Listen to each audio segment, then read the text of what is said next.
On our Twitter feed, we've had some questions about how do we tie these experiences back to classroom learning. And through the process of different field experiences like our boat trip,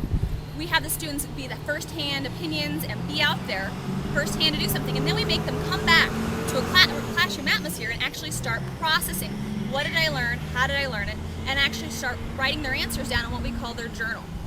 For instance,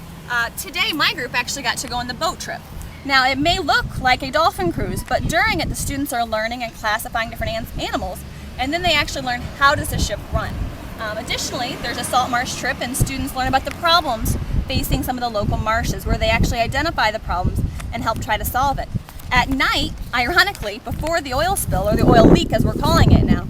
we had developed an oil spill lab for students to identify how difficult and expensive it is to actually clean up an oil spill. So the students actually had to try the best to clean up an oil spill in a contained material using only things like tweezers and styrofoam and cotton, and learn the difficulties that these people down here in the Gulf are actually facing.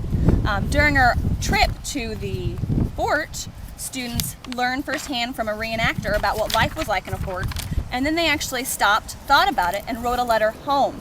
to someone about what it would be like to live in the fort during the Confederate times. All of these experiences really help our kids to stop and process and learn what is going on here and why it's so important. When we return to school, students will actually take all this information and all their experiences and create a defining moment digital film. And that film will really be reflective about their life and their personal experiences and how they've grown as a person from